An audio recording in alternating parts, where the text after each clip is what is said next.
지난주에 이어서 오늘 이 베드로전서 1장 3절서부터 5절까지의 말씀을 함께 생각하기로 하겠습니다.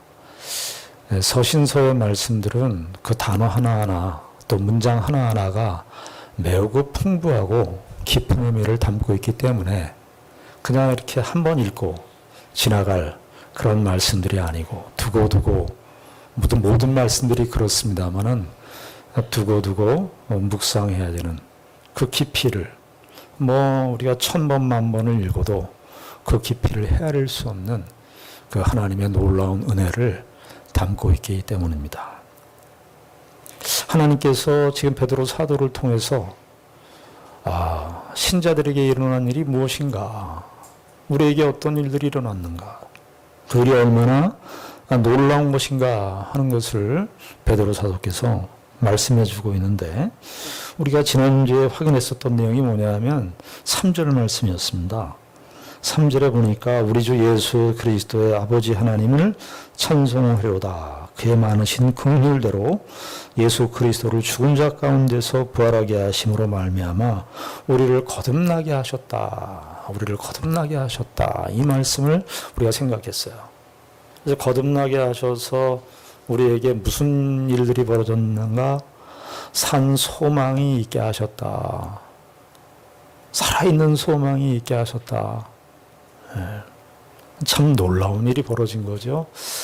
예수 그리스도로 말미암아 우리에게 예수 그리스도께서 우리를 거듭나게 하시고 새롭게 태어나게 하셨는데, 새롭게 태어난 것도 놀랍지만 거기에 따라서 살아있는 소망을 우리가 누리도록 하셨다.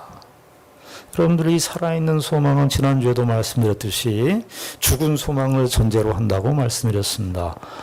왜 죽은 소망이냐 하면은 이 세상에 있는 것들이 우리가 이 세상에서 성취하고 어떤 것을 획득하고 뭔가 내가 소원하고 바라고 기대하는 것들을 얻고 하는 일들을 배관시하거나 그것을 경시하는 말이 아닙니다.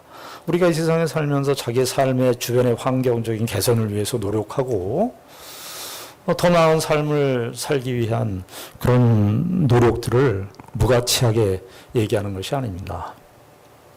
이런 것들은 우리가 살면서 다 그렇게 열심히 노력도 하고 세상에 있는 어떤 성취를 바라고 하는 것들은 우리가 이 세상에서 살아가면서 인간적인 삶의 일반적인 패턴입니다. 그것을 추구하고 사는 것을 죄악시하거나 그러지 않습니다.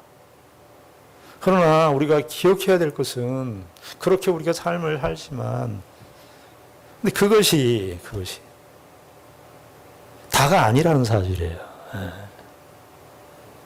그것은 결국 우리가 이 세상에 살면서 이 세상에 무엇을 얻고 획득하고 하는 것을 우리가 추구하면서 살지만 그것이 영원한 것이냐, 우리에게 질문을 던지는 거예요. 그것이 과연 영원한 것이냐 하는 거예요.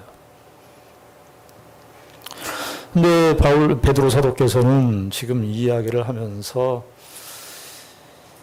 우리가 그리스도인들은 독특한 축복을 받았는데 그게 뭐냐 하면 살아있는 소망이라는 것이에요. 우리가 이 세상에 있는 것들은 결국은 그렇게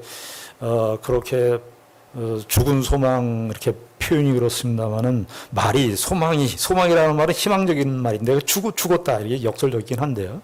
그런 죽은 소망일 수밖에 없지만 예수 그리스도를 믿는 신자들에게 중생에서 일어난 그 현상들은 뭐냐 하면은 살아있는 소망이라는 겁니다.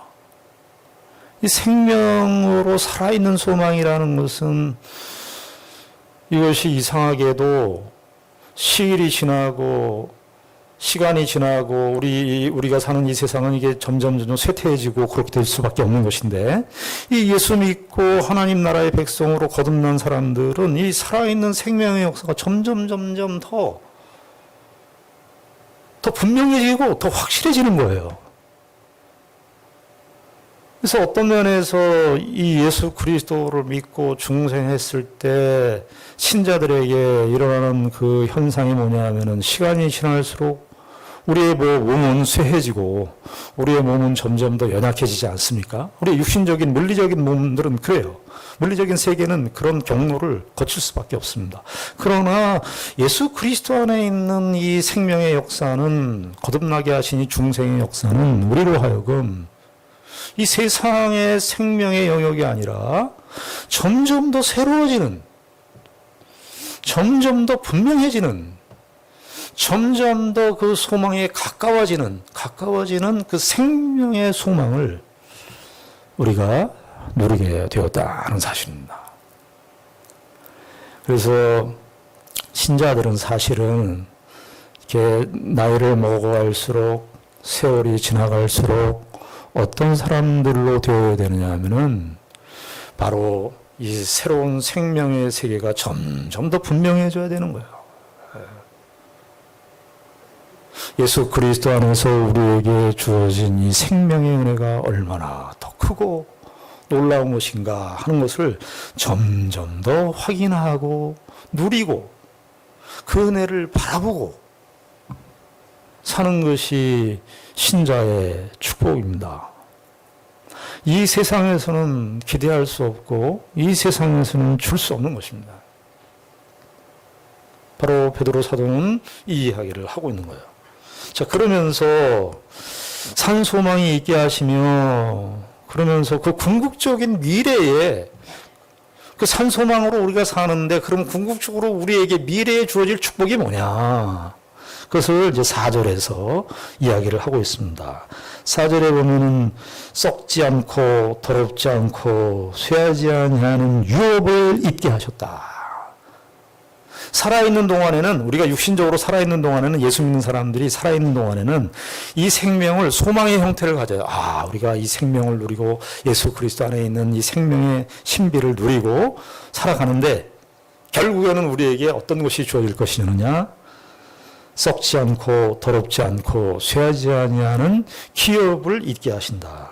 유업을 잊게 하신다. 이렇게 말해요. 유업이라는 말은 쉽게 얘기하면 상속을 받았다. 이렇게 하면 됩니다. 상속을 받았다. 여러분, 예수를 믿고 하나님의 백성이 된 것은 우리에게 여러 가지 축복을 주는데, 오늘 이 본문에 의하면 우리가 상속자가 되었다는 거예요. 상속자. 무슨 상속자예요? 썩지 않고 더럽지 않고 쇠하지 아니하는 그 하나님 나라의 유업을 받는 그런 상속자가 되었다는 것입니다. 상속이라는 것은 우리가 부모가 죽을 때, 부모가 돌아가실 때 자녀들에게 상속권을 주지 않습니까? 이거 누구누구에게 얼마씩 줘라. 어디에 있는 땅은 뭐 누가 가져라. 이렇게 상속권을 이렇게 딱 도장을 찍어서 주잖아요. 그래서 그 상속권이 효력을 발휘하죠. 예수를 믿는 사람들에게는 지금 무엇이 상속되어 있는데, 썩지 않고 더럽지 않고 쇠하지 아니하는 하나님 나라의 그 영광스러운 소망인데, 그 영광의 그 축복인데, 그것을 우리가 받았다는 거예요. 근데 베드로 사도께서 이 이야기를 하면서 그냥 하나님 나라의 유업을 받았다 이렇게 두리뭉실하게 한 것이 아니라, 여기 썩지 않고 더럽지 않고 쇠하지 아니한다, 이 표현을 의도적으로 강조해서 썼어요. 우리 한글 성경에는 그저 썩지 않고 더럽지 않고 쇠하지 아니한다 이렇게 표현이 되어 있고, 영어 성경도 그냥 그 표현들이 그런 식으로 번역을 했습니다만은, 이 헬라어 성경에 의하면은 이게 그 영어 음가에 해당하는 A라는 이 부정어 A라는 것을 써가지고 이렇게 생생하게 귀에 들리도록 이렇게 표현을 했어요. 그게 뭐냐 하면은, 죄송합니다, 헬라어로 말하면 압달톤, 아미안톤, 아마란톤 이렇게 읽을 수가 있어요. 그러니까 성경을 읽는 이 일대기때 독자들이 이 성경을 읽을 때, 아, 이게 확 들어오는 거예요. 똑같은 반복. 아라고 하는 단어가 계속 앞에 단어의 초두에 나와서 이 형용사인데, 압달톤, 아미안톤, 아마란톤 이렇게 해갖고 톤터, 아톤 이렇게 해서 그 의미를 이렇게 살아나도록 그러니까 이 편지를 받는 독자들로 하여금 우리가 하나님 나라의 유업을 받는데 잊지 않도록 하기 위해서 베드로 사도가 이것을 이렇게 워드 플레이라고 할 수 있겠어요. 일종의 재담 형식으로 앞달톤, 아미안톤, 아마란톤 이렇게 해갖고 아톤 이렇게 해갖고 썩지 않고 더럽지 않고 쇠하지 아니한다. 이 기업을 우리가 받았다. 지금 베드로 사도께서는 1세기 때 성도들이 이 기독교인들이 다 고난을 당하고 있는데요. 그 고난을 당하는 사람들에게 무엇을 지금 이야기하느냐. 3절에서는 중생에서 거듭나서 우리에게 살아있는 소망이 우리에게 있다. 그것은 너희들이 고난을 당해도 이 세상에서 무슨 핍박을 받아도 사라지지 않는 살아있는 오히려 그런 고난 속에서도 그 능력을 발휘하는 그 산 소망을 가졌을 뿐만 아니라 너희들에게 미래적으로 너희에게 임할 축복이 있는데 그것은 뭐냐면 이 세상에 있는 것들은 사실은 다 산 소망도 베드로 사도께서 무엇을 염두에 뒀냐 하면 이 세상의 소망은 죽은 형태의 소망이다라는 사실을 전제했듯이 여기 썩지 않고 더럽지 않고 쇠하지 아니하는 기업도 베드로 사도가 무엇을 염두에 뒀냐 하면 이 세상에 있는 것들은 썩고 더럽고 쇠할 수밖에 없다. 이 사실을 전제하고 있는 거예요. 고난을 당하고 있는 1세기 때 성도들에게 정말 무엇이 정말 위로가 되겠어요? 이 세상에 있는 것들은 다 썩어질 수밖에 없어요. 바울 사도가 로마서 8장 21절에 뭐라고 얘기했냐 하면 이 세상의 모든 피조물들은 썩어짐의 종로로 탄다. 썩어짐의 종로로. 이 세상에 더럽지 않은 것이 어디 있어요? 이게 더럽지 않다는 게 더럽지 않은 오염됐다 이런 뜻이거든요. 오염되지 않은 것이 없어요, 이 세상에. 예수님께서 누가복음 16장에 불의의 제물로 친구를 사귀라 그럴 때 그 불의의 제물이라고 하는 것은 이 세상의 제물을 얘기하는 거예요. 우리가 이 세상에서 제물을 벌고 돈을 벌고 하지만 여러분들 한번 정직하게 우리의 인생의 삶 속에서 여러분들의 재물이 불의가 하나도 없습니까? 오염된 것이 하나도 없이 재물을 얻었어요? 재물이라고 하는 것은 우리가 이 땅에 살면서 어떤 목표일 수도 있고 우리가 살아가는 삶에 있어서 중요한 수단이고 삶을 살아가는 데 있어서 매우 소중한 우리의 삶과 존재와 떼할래 떼할 수 없는 것인데 근데 그 재물이 정말 오염되지 않은 정말 때묻지 않은 재물이 여러분들 있습니까? 예수님께서 누가복음 16장에 그 불의의 재물이라고 하는 것이 그래서 의미심장한 거예요. 여기 더럽지 않다 이 말은 바로 그 이야기를 염두에 두고 더럽다. 이 세상은 이 오염이 어느 집사님은 집에 이 청소하는 거를 굉장히 중요하게 생각해갖고 청소를 열심히 먼지 하나도 없이 그냥 머리카락 하나 없이 막 청소를 하는데 그렇다고 해서 먼지가 없어집니까? 이 세상에서 사는 사람들 중에 자기가 살아가는 삶에 때묻지 않은 것이 어디 있어요? 어떤 것을 이루고 하는 우리가 축적하고 이루는 그런 모든 어떤 성취라든가 그런 것에 오염되지 않은 것들이 어디 있어요? 이 세상에 있는 것들은 오염과 이 썩음을 피할 수밖에 없고 여기 쇠한다는 것은 시들어진다 이런 뜻이에요. 시들어진다. 시들어가요 다. 그런데 예수 그리스도를 믿고 중생한 하나님의 백성이 된 사람들에게는 비록 우리가 이 땅에서 썩고 더럽고 쇠하는 이 세상 속에서 이런 것들 좀 없어도 이런 게 좀 없어도 이것이 다른 사람들과 비교해서 보았을 때 내가 그 사람들이 있는 거 이렇게 내가 그건 비교해서 내가 그것이 없어도 그리스도인들은 이 영원한 하나님 나라에 썩지 않고 더럽지 아니하고 쇠하지 아니하는 이 기업을 우리가 상속으로 받았다는 사실. 자꾸 그 관점으로 우리의 인생과 삶을 바라봐야 되는.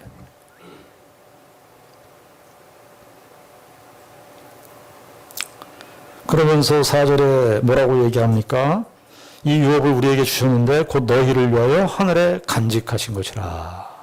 하늘에 간직하신 것이라. 이 말은 무슨 말이냐 하면은 하나님께서 이미 예전에 이거를 딱 확정 지어 놓은 거였어요. 썩지 않고 더럽지 않고 쇠하지 아니하는 이 하늘나라의 영원한 축복을 우리를 위해서 여기 너희를 위하여 이거 간직하셨는데 언제 간직했니? 예전에 하나님께서 이미 오래전에 이걸 간직해 줬는데 지금도 우리에게 주어져 있는 축복이라는 거예요. 근데 우리가 이 4절 말씀을 좀 더 우리가 생각해 보면은 이 썩지 않고 더럽지 않고 쇠하지 않다는 이것이 풍요의 시대에서는 이것이 이렇게 와닿질 않아요. 썩지 않고 더럽지 않고 쇠하지 아니하는 이 하나님 나라의 약속, 이 축복이 풍요로운 시대 속에서는 썩지 않고 더럽지 않고 쇠하지 아니하는 이 기업이 그렇게 소망스러워 보이지 않아요.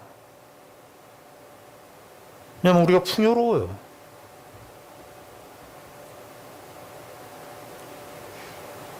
정말 이 세상에 있는 것들이 썩는 것이고 쇠한 것이고 시들어 갈 수밖에 없는 것으로 보여야 되는데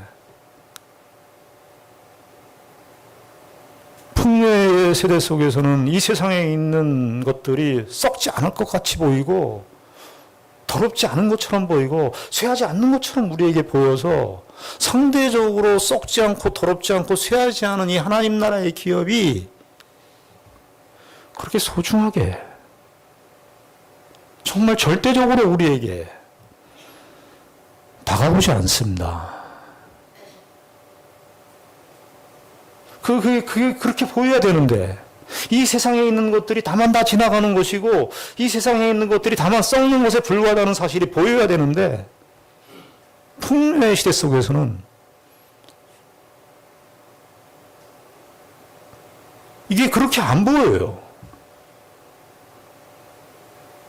그래서 어찌하든지 이 세상에서의 이 풍요를 더 여기서 누리려고 하니까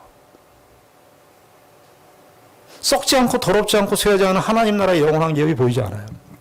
우리 선배 세대에 저희 부모님 세대에 그러니까 1960년대 70년대 전쟁 이후에 우리 초대교회 우리 선배 성도들은 이 세상을 어떤 면에서 이 세상을 그렇게 기대하지 않았어요. 근데 다 못 살았으니까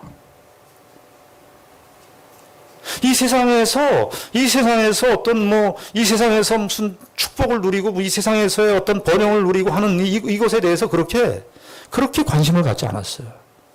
오히려 그때는 뭐냐면 저희 어머님도 기억나는 게 뭐냐면 빨리 천국 갔으면 좋겠다. 빨리 천국 갔으면 좋겠다. 근데 60년대, 70년대, 80년대를 거쳐오면서 우리나라가 경제적 부흥을 이루면서 풍요의 시대를 우리가 살아오면서 이 베드로 사도가 말하는 더럽지 않고 썩지 않고 더럽지 않고 쇠하지 아니하는 이 하나님 나라의 영원한 기업이 이제 그렇게 보이지 않는 거예요. 이 세상은 점점 더 진보되고 발전되고 근데 여러분 가만히 생각해 보십시오. 핸드폰을 스마트폰을 하나 새거 사면은 새거 사는 순간 헌거가 되는 거죠. 새거 사는 순간 새거 살 때까지는 그 새거가 값인데 새거 사는 순간부터 을이 되는 거예요. 그 새거는. 집도 마찬가지고 차도 마찬가지고 우리가 이 세상에서 누리는 것들이 다 그렇게 되는 건데 그런데도 우리는 계속해서 그것을 바라요. 썩지 않고 더럽지 아니하고 쇠하지 아니하는 이 유업이 그렇게 안 보이는 거예요. 빌립보서 3장에 하면 바울이 그 얘기를 합니다. 예수 그리스도를 아는 지식이 고상함을 인해서 내 모든 것을 해로 여기고 배설물로 여겼다 그래요.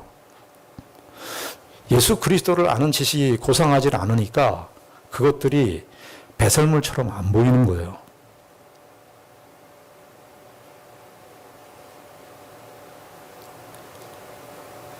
우리가 이 말씀 썩지 않고 더럽지 않고 쇠하지 아니하는 이 기업이 우리에게 상속이 되었다라고 하는 이것이 오늘날 이 시대에 우리가 살아가는 이 시대에 중요한 도전이 되는 그런 말씀.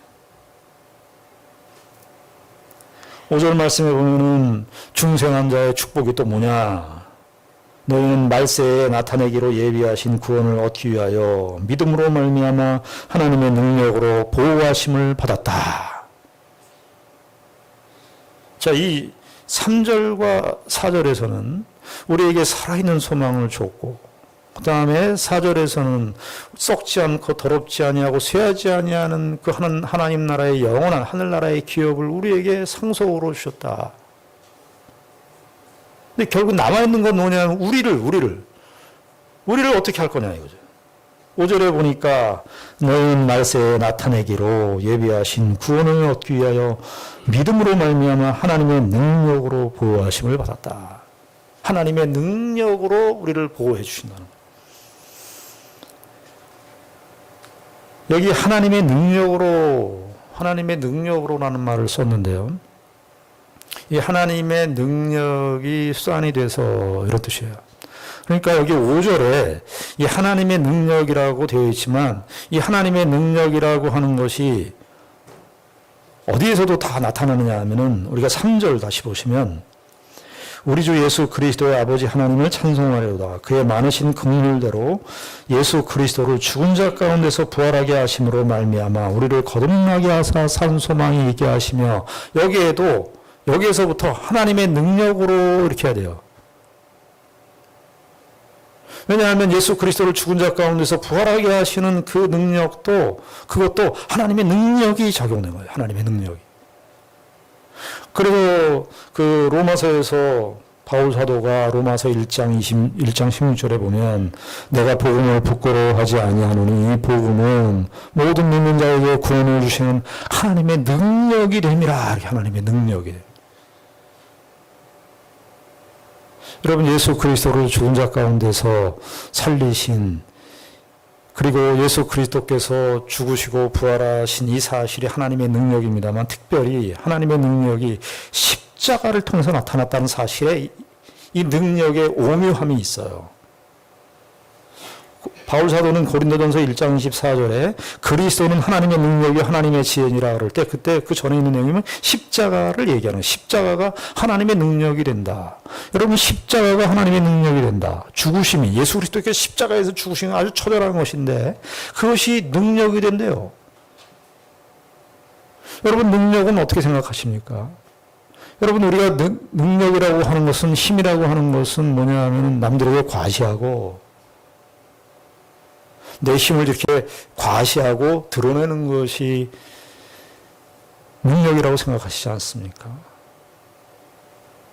근데 그 하나님의 능력은요, 하나님의 능력은 부활하시는 것도 그 하나님의 크신 능력이지만은 하나님의 능력이 오묘함, 하나님의 능력의 그 신비함이 뭐냐면 십자가를 통해서 능력이 나타났다는 거예요.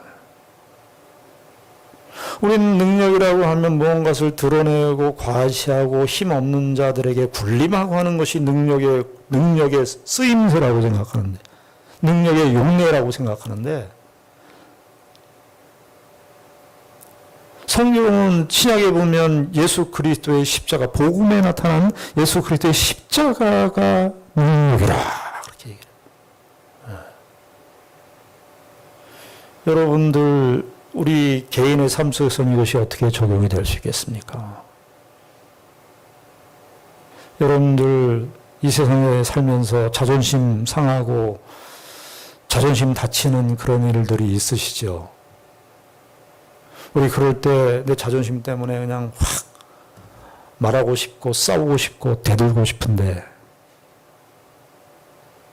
성경에서는 그것을 능력이라고 하지 않습니다. 예수님께서 십자가를 지실 때 그 유대인들에게 조롱을 당하고 침뱉음을 당할 때 그 당하는 능력, 그 오해와 그 멸시를 당하는 능력, 우리 능력의 쓰임새를 이상하게 갖고 있어요. 예수 믿어서 여보란 듯이 해요.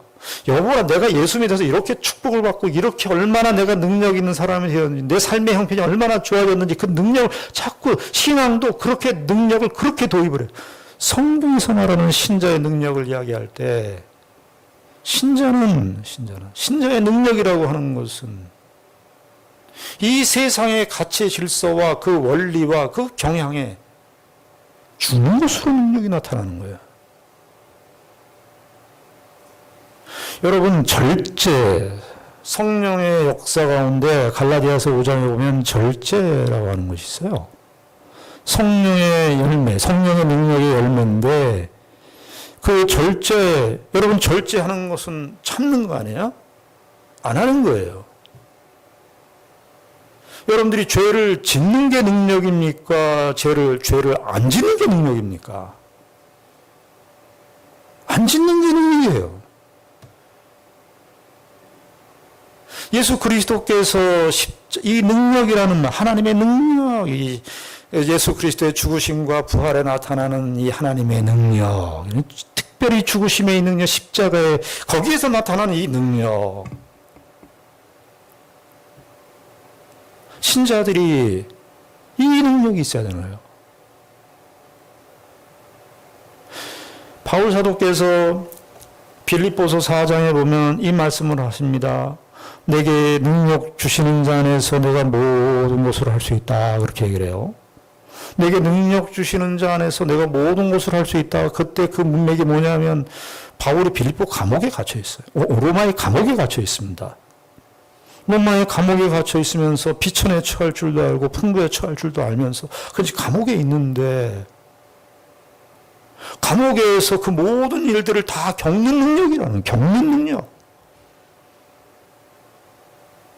우리 능력이라고 그러면 예수 믿고 능력이라고 하는 것을 어떻게 했느냐. 감옥에서 탈출하고 내 모든 삶의 환경과 형편이 나아지고 개선되어지고 하는 것이 능력의 쓰임새라고 생각을 하는데 바울이 생각하는 능력이라고 하는 것은 오히려 그 가운데서 견디는 그 모든 멸시와 고난을 견디는 담아내는 능력.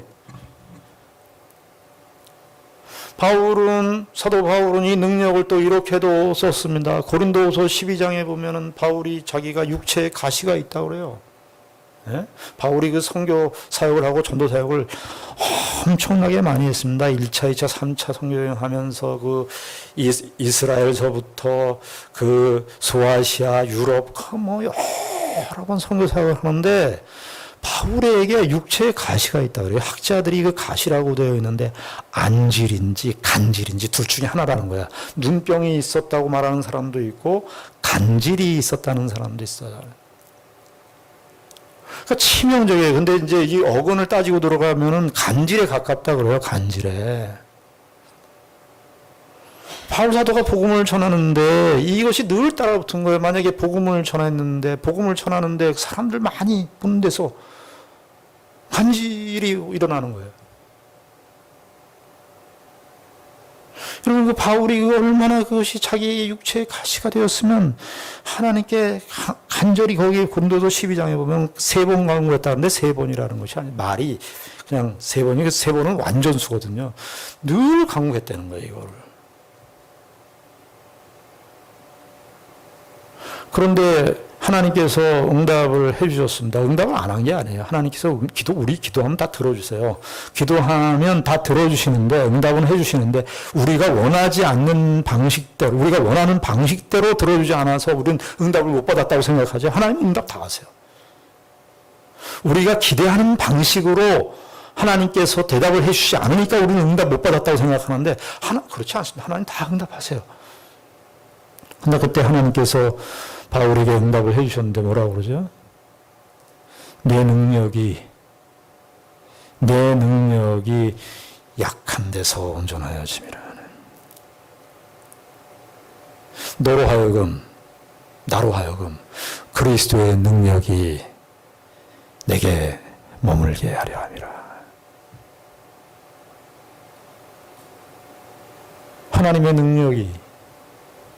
하나님의 능력이 바로 이러한 능력. 예수 그리스도의 죽으심과 특별히 십자가로 나타난 그 능력이 우리가 이 세상에서 살아가는 이 세상의 삶의 모든 원리와 경향과 그런 모든 타락한 이 세상의 흐름 속에서 우리가 당하는 자존심 상하는 일들, 사람들의 그 멸시, 사람들의 비웃음, 혹은 우리의 체면, 이런 모든 것들에 대하여 견딜 수 있는 능력, 담아낼 수 있는 능력, 그것이 바로 하나님의 능력입니다. 이 하나님의 능력이라는 말을 성도의 구원이 하나님의 너희는 말세에 나타내기로 예비하신 구원을 얻기 위하여 믿음으로 말미암아 하나님의 능력으로 보호하심을 받았다라고 하는 이 말이 갖는 의미입니다. 저와 여러분들의 인생 속에서 하나님께서 우리에게 허락하신 이 세상 속에서 우리가 기대하고 우리가 소원하고 우리가 바라는 것들대로 이루어지지 않는다는 것이 하나님께서 우리와 함께 하시지 않는다는 사실이 아니라 오히려 그 속에서 바울 사도가 고백하는 것처럼 그리스도의 능력이 내 안에 머물게 하시는 하나님의 섭리요, 하나님의 손길인 것을 기억하시고 오늘 저와 여러분들의 삶 속에서 이 하나님의 능력으로 그리고 믿음으로 이 사실을 고백하고 사시는 우리 모두가 되기를 바랍니다. 기도하겠습니다. 하나님 아버지 은혜를 감사합니다. 하나님께서 베드로 사도를 통하여 우리에게 교훈하시는 말씀을 생각했습니다. 우린 예수 그리스도의 은혜로 말미암아 거듭나게 하셨는데 이것은 예수 그리스도께서 십자가에 죽으시는 이 하나님의 능력으로 되어지는 것입니다. 그 능력은 십자가에서 모든 순환을 참아내는 능력이고 견디는 능력이고 그래서 십자가에 자신을 내어주시는 데까지 나타나는 능력입니다. 아버지 하나님, 우리도 이런 능력 있는 신자가 되게 하여 주시옵소서. 그리스도의 능력이 우리 가운데 머물 수 있는 그 하나님의 능력을 우리의 삶 속에서 실천하고 드러내는 참으로 능력 있는 신자가 될 수 있도록 인도하여 주시옵소서. 예수님의 이름으로 기도드리옵나이다. 아멘.